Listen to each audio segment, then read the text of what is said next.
오늘 하나님께서 우리에게 주신 말씀 신명기 11장 22절에서 25절 말씀입니다. 신명기 11장 22절에서 25절 말씀. 하나님의 말씀 봉독하여 드릴 때 하나님의 음성을 경청하십시오. 너희가 만일 내가 너희에게 명하는 이 모든 명령을 잘 지켜 행하여 너희의 하나님 여호와를 사랑하고 그의 모든 도를 행하여 그에게 의지하면 여호와께서 그 모든 나라 백성을 너희 앞에서 다 쫓아내실 것이라. 너희가 너희보다 강대한 나라들을 차지할 것인즉 너희의 발바닥으로 밟는 곳은 다 너희의 소유가 되리니 너희의 경계는 곧 광야에서부터 레바논까지와 유브라데 강에서부터 서해까지라. 너희의 하나님 여호와께서 너희에게 말씀하신 대로 너희가 밟는 모든 땅 사람들에게 너희를 두려워하고 무서워하게 하시리니 너희를 능히 당할 사람이 없으리라. 아멘. 올해도 여지없이 눈 깜빡하니까 송구영신 예배가 돌아왔습니다. 신년 주일 때마다 말씀드리죠. 눈 깜빡하면 송구영신 예배가 올 겁니다 했는데 정말 항상 10년째 제가 그 얘기를 하는데 10년째 송구영신 예배 때가 되면 그 말이 딱 맞다 이런 생각이 늘 듭니다. 항상 해마다 다사다난했던 한 해다 이런 이야기들을 많이 하는데 올해도 참 다사다난했습니다. 이 다사다난한 한 해, 이 정치, 사회, 경제 전반적으로 참 혼란스럽고 여러 가지 많은 일들이 있는 가운데 고생 많으셨습니다. 우리 옆에 분들하고 한번 인사하실까요? 한 해 동안 고생 많으셨습니다. 네, 한 번 더 인사할까요? 그 고생 하나님께서 잊지 않으십니다. 네, 하나님께서 다 보고 계신 줄로 믿습니다. 류시아 시인의 그 인도 여행기가 있는데요. 거기에 재밌는 이야기가 하나 있습니다. 영국이 인도를 지배하면서 인도에다 골프장을 여러 개 만들어 놓았습니다. 그리고 영국인들이 가서 골프를 치는데 인도에 원숭이가 많지 않습니까? 얘네들이 골프를 치면 와서 구경을 하다가 공이 딱 떨어지면 잽싸게 달려가서 이 공을 주워가는 겁니다. 언제는 이제 홀에 가까이 탁 떨어뜨려 놨는데 얘네들이 주워다 멀리 갖다 버리고 또 멀리 떨어졌는데 주워다가 홀 옆에다 갖다 놓고 이러니까 이제 경기를 하다가 막 짜증이 나는 거죠. 그래서 어떻게든지 원숭이를 막아보려고 애를 쓰는데 도저히 이게 막아지지가 않는 겁니다. 그러다가 이제 새로운 룰을 하나 만들었대요. 어디서든지 원숭이가 공 갖다 놓는 데서 다시 시작한다. 이렇게 룰을 만들고 나니까 이게 이제 하나의 변수가 돼서 짜증나는 일이 아니라 재밌는 그런 요소가 되었다. 뭐 이런 이야기입니다. 이제 영원히 돌아오지 않은 2025년 얼마 남지 않았습니다. 이제 조금 남았습니다. 2026년 새로운 시간, 새로운 한 해를 시작해야 합니다. 이제 2025년 뒤돌아보면서 후회만 해서는 안 됩니다. 후회는 성도가 할 일이 아니지요. 성도는 후회하는 것이 아니고 회개를 해야 합니다. 회개를 하는 것은요, 새롭게 시작을 하는 거죠. 이제 놓여진 상황과 새로운 시간 속에서 새롭게 이 출발을 할 수 있어야 합니다. 지난 한 해 우리가 버리지 못했던 악한 습관이라든지 죄악의 찌꺼기들이 있다면 이 시간, 이 송구영신 예배 시간에 다 제거하시기를 바랍니다. 잠언 25장에 있는 말씀을 한번 보십시오. 내 안에 있는 이 찌꺼기가 제하여질 때 우리 하나님께서 쓸만한 그릇으로 우리가 거듭나게 될 줄로 믿습니다. 사랑하는 성도 여러분, 이 한 해의 마지막과 한 해의 시작을 하나님의 말씀으로 채워서 대적을 물리치고 승리하는 2026년이 되시기를 예수님의 이름으로 간절히 축원합니다. 첫째는 말씀으로 우리의 마음이 채워질 때 승리하는 인생이 됩니다. 내 안에 있는 악한 습관과 영적 찌꺼기를 제거하는 것이 승리의 출발점인데 어떻게 제거할 수 있겠습니까? 우리 안에 있는 이 본성적인 악을 제거하기가 쉽지가 않지요. 보통 이제 마음을 내려놔라, 마음을 비워라 이런 말들을 참 많이 하는데 우리 마음을 내려놓고 비우는 게 쉽습니까? 어렵습니까? 이게 어렵습니다. 이 마음을 내려놓고 비운다는 게 쉽지가 않아요. 그런데 이 쉬운 방법이 있는데 말씀을 마음에 가득 채우는 것입니다. 이 빈 컵을 한번 생각해 보십시오. 컵이 비어 있다라고 이야기하지만 실제는 컵 안에 뭐가 들어 있습니까? 공기가 들어 있습니다. 이 공기를 빼려면 어떻게 해야 되죠? 그냥 이런 일반적인 공간에서는 이 공기를 뺄 수가 없습니다. 뭐 특별한 장비가 있어야 진공 상태가 되지, 이 특별한 장비 없이는 진공 상태로 만들 수가 없습니다. 그런데 이 컵 안에 있는 공기를 뺄 수 있는 아주 쉬운 방법이 있지요. 뭐 하면 됩니까? 그렇죠. 다들 잘 아시네요. 물 채우면 됩니다. 물 채우면 그 안에 있는 공기는 저절로 물러가게 되어 있는 것입니다. 우리 안에 있는 이 죄의 찌꺼기들, 악한 습관들 그냥 몰아내기 어렵습니다. 내 의지로 데우는 것이 아닙니다. 말씀으로 채워야 이게 사라지는 거예요. 그 인디안 우화 가운데 그런 이야기가 있어요. 태양이 어둠이 뭔지 잘 몰라요. 어둠을 본 적이 없는 거예요.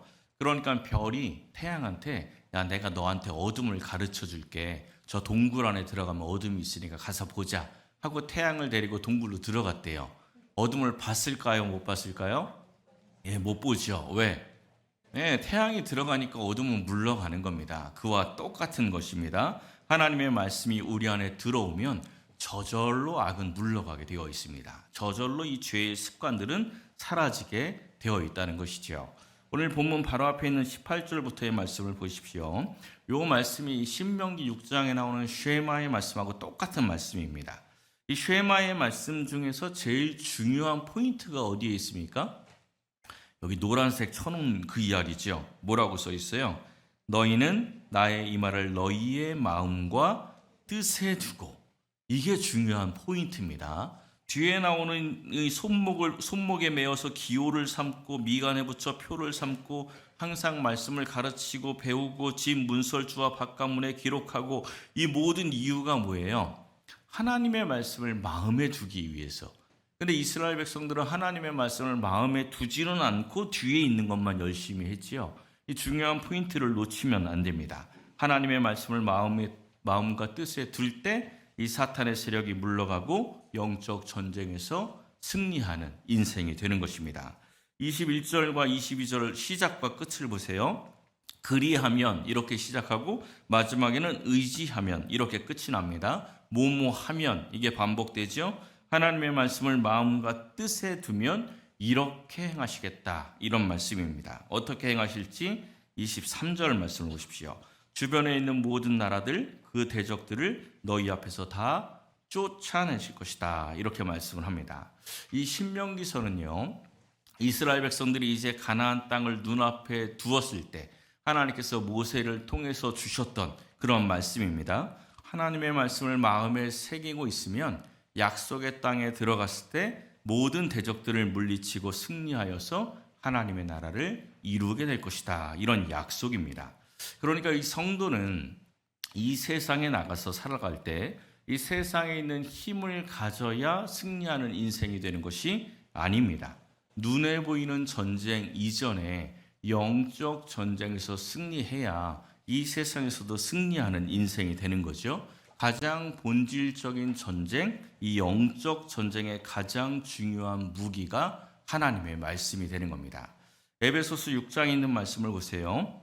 우리의 씨름은 혈과 육이 아니라 하늘에 있는 악한 영들이라고 말씀을 합니다. 그러니까 우리가 하나님의 전신갑주를 입고 싸워야 한다는 것입니다. 하나님의 전신갑주가 무엇입니까? 이어지는 말씀을 보니까 제일 먼저 나오는 것이 진리의 허리띠, 진리는 말씀이죠. 그리고 마지막에 나오는 것이 성령의 검, 곧 하나님의 말씀. 말씀으로 시작해서 말씀으로 끝나는 것이 전신갑주입니다. 이 말씀의 전신갑주를 입을 때 영적 전쟁에서 승리하게 되는 것입니다. 근데 이 전신갑주를 입고 있으면 우리가 좀 편안하겠습니까? 불편하겠습니까? 아무래도 조금 불편하겠지요. 군인들이 무장하고 있는 게 별로 편안하지가 않습니다. 좀 불편해요. 제가 군 생활 중에서 가장 기억에 남는 순간이 자대 배치를 받고 첫 주간입니다. 이제 훈련소에 가면 저희 때는 이제 6주 훈련을 했어요. 6주 훈련을 할 때는 이 6주 동안 훈련을 받을 때는 이제 다 처음 들어온 애들이 이 생활을 하지 않습니까? 보통 2주 간격으로 기수가 들어왔는데 6주 끝날 때쯤 되면 이제 후배 기수가 2개 기수, 3개 기수는 들어와 있어요.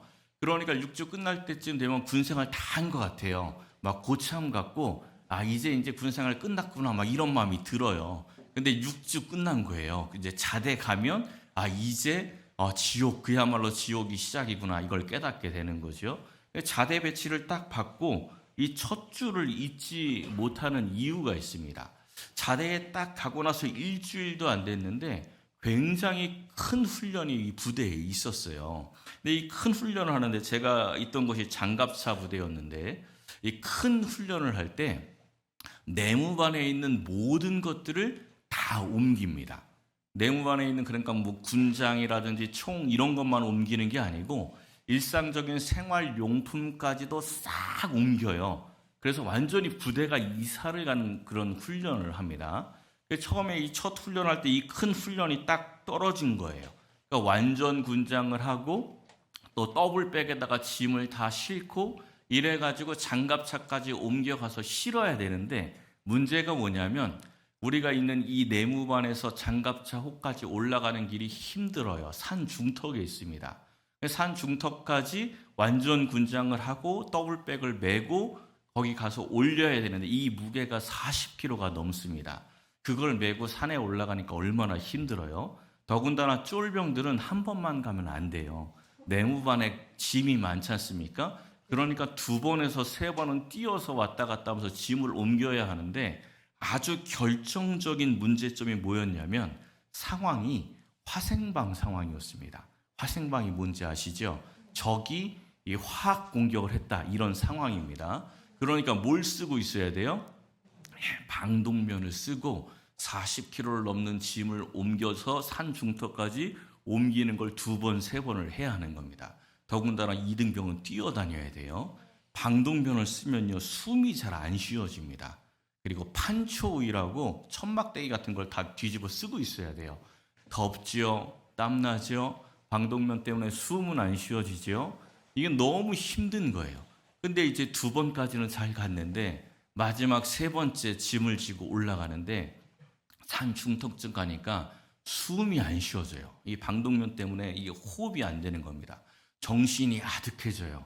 너무 힘들게 이제 호까지 겨우겨우 올라갔는데 도저히 안 되겠는 거예요. 내가 숨이 막혀서 죽을 것 같은 거예요.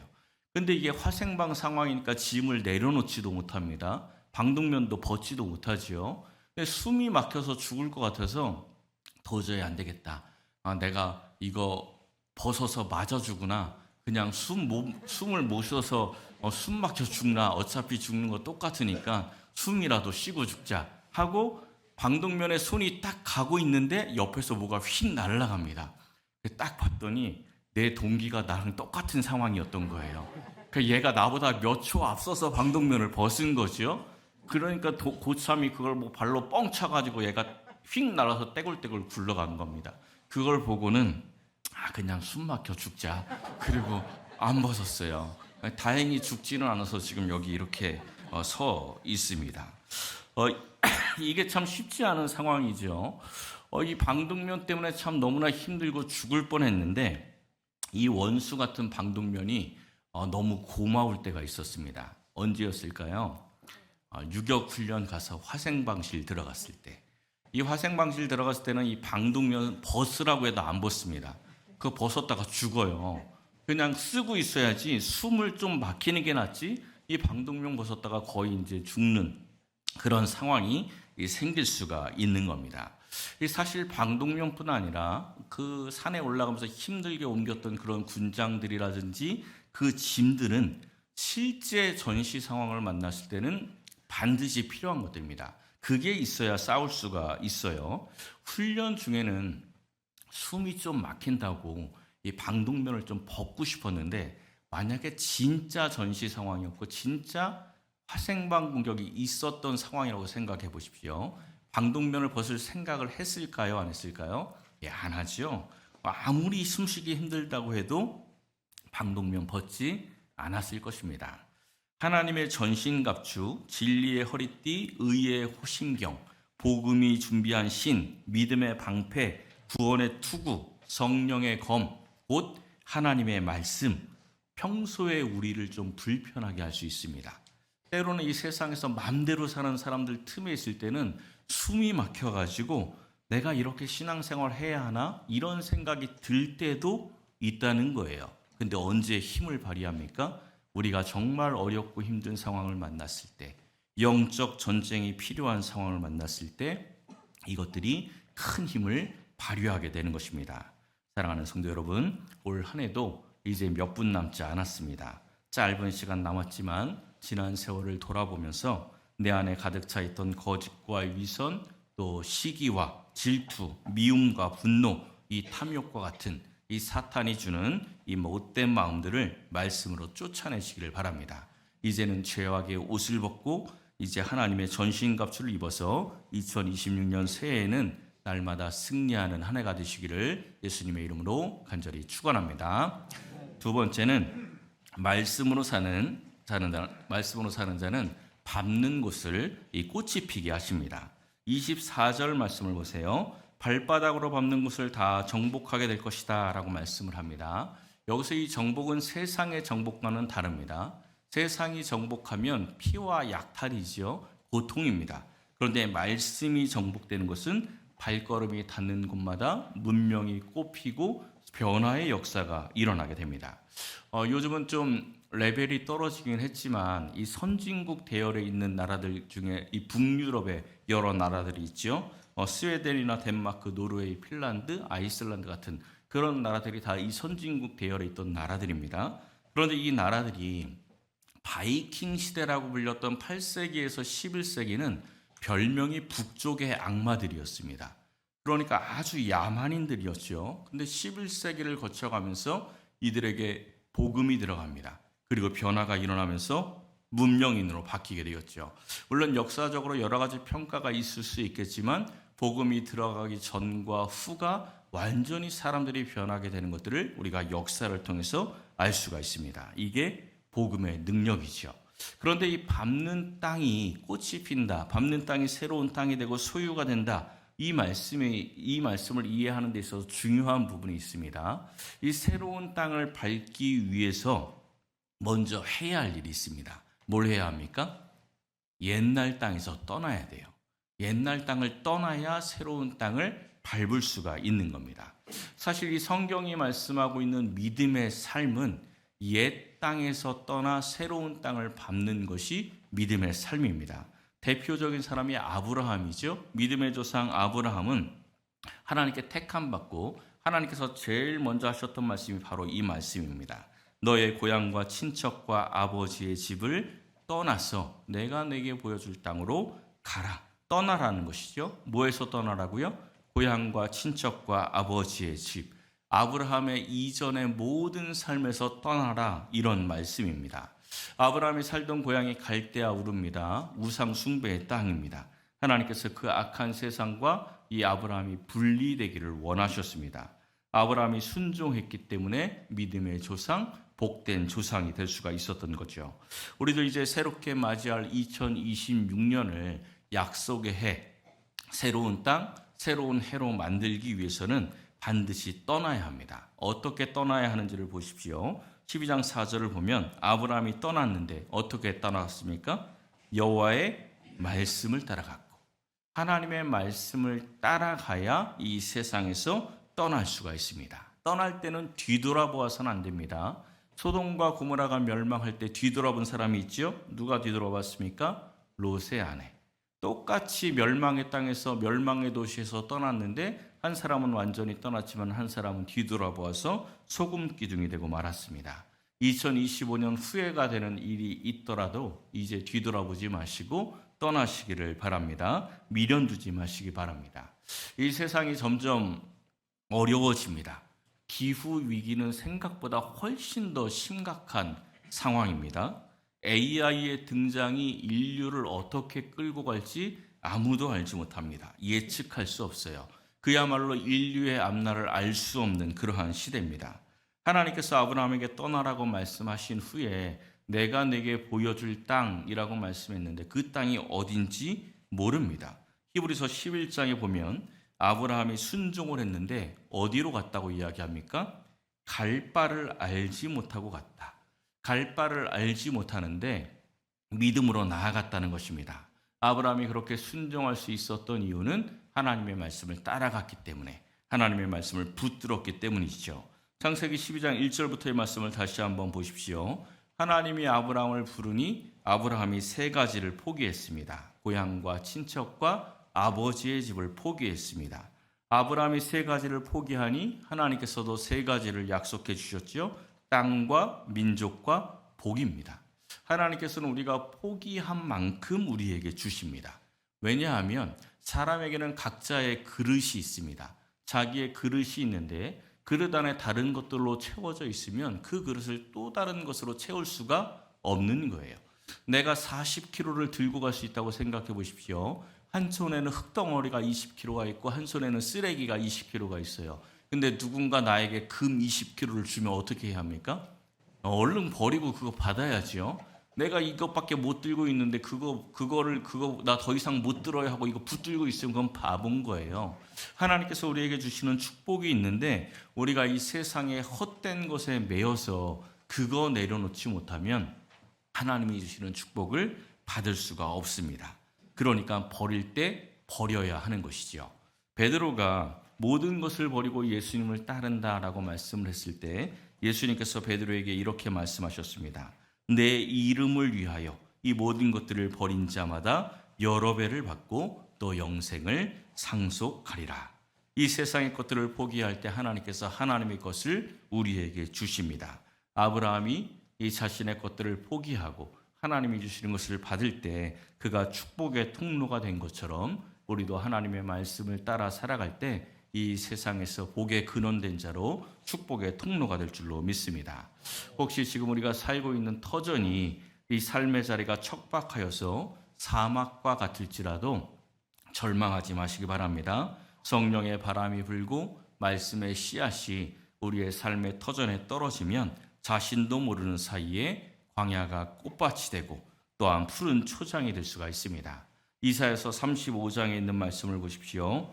광야와 메마른 땅이 기뻐하며 사막이 백합과 같이 피어 즐거워하며 무성하게 피어 기쁜 노래로 즐거워하며 레바논의 영광과 갈멜과 샤론의 아름다움을 얻을 것이라. 그것들이 여호와의 영광 곧 우리 하나님의 아름다움을 보리로다. 아멘. 이 시편 35편의 말씀으로 옛날에 만든 복음성가 있죠. 사막에 샘이 넘쳐 흐르리라. 제가 어릴 때 참 좋아했던 찬양인데 2026년은 이 말씀을 우리의 마음밭에 받아들이시고 말씀을 따라 사시기를 바랍니다. 그리할 때 우리가 밟는 2026년이 사막이 아니라 꽃동산이 될 것입니다. 사막이 아니라 샘이 넘쳐 흐르는 낙원이 될 것입니다. 사랑하는 성도 여러분, 다가오는 2026년 우리 미랄의 모든 성도들이 밟는 땅마다 꽃이 피고 열매 맺는 복된 인생이 되시기를 예수님의 이름으로 간절히 축원합니다. 마지막 세 번째는 당할 자가 없게 하십니다. 25절 말씀을 보십시오. 너희가 밟는 모든 땅 사람들에게 너희를 두려워하고 무서워하게 하시리니 너희를 등이 당할 사람이 없으리라. 하나님께서 적들의 마음을 두려워하고 무서워하게 만드신다는 겁니다. 이 세상에서 강한 사람은요, 두 종류의 강한 사람이 있습니다. 자기가 원래 강해서 강한 사람이 있고요, 자기의 배경이 강해서 강한 사람이 있습니다. 여러분들은 어떤 사람입니까? 그렇지 않아도 약한데 배경까지 약해서 완전 약해요. 이러시면 안 됩니다. 그거는 사탄이 주는 패배 의식이죠. 우리 신앙인들은요, 자신이 약하고 강한 게 중요한 게 아닙니다. 우리 신앙인들은 뒷배경이 강하죠. 누굽니까? 하나님이 우리의 배경입니다. 이것을 몰랐을 때와 알았을 때 삶의 태도가 완전히 달라지는 겁니다. 예수님을 3번씩이나 부인하고 도망갔던 베드로가 이제 부활하신 예수님을 만나고 성령 받은 후에는 완전히 달라지죠. 예수님을 증거하다 잡혔습니다. 예수님을 십자가에 못 박은 자들에게 붙잡혔는데 그들에게 이렇게 말을 하죠. 하나님 앞에서 너희의 말을 듣는 것이 하나님의 말씀을 듣는 것보다 옳은가 판단하라. 베드로가 갑자기 어떻게 이렇게 되었습니까? 왜 갑자기 간땡이가 부었죠? 내 뒤에 하나님이 있다. 이것을 깨달은 거죠. 그러니까 이제 이렇게 살 수가 있는 것입니다. 시편 27편의 말씀을 보십시오. 내가 누구를 두려워하리요? 내가 누구를 무서워하리요? 내 마음이 두렵지 않다. 나는 여전히 태연하다. 왜? 하나님이 나의 구원이시니까, 하나님이 나의 배경이니까 내가 두려워할 이유가 없다. 이렇게 고백을 하는 것입니다. 사탄이 아무리 강한 것 같아도 성도를 이길 수가 없습니다. 왜냐하면 이미 예수님께서 이기셨기 때문이죠. 예수님을 믿는 사람들은 그 승리에 함께 들어가 있는 것입니다. 우리는 약한 자입니까? 강한 자입니까? 강한 자입니다. 내가 약하고 강하고를 떠나서 우리의 배경이 전지전능하신 하나님이기 때문입니다. 2026년에는 어떠한 상황을 만나도 두려워하지 마십시오. 우리가 말씀으로 살면 하나님이 우리와 함께 하십니다. 어떠한 상황 속에서도 이길 수 있도록 새 힘을 주실 것입니다. 날마다 승리케 하시는 우리의 든든한 백, 우리 하나님을 믿고 나아가서 2026년을 말씀으로 정복하시기를 예수님의 이름으로 간절히 축원합니다.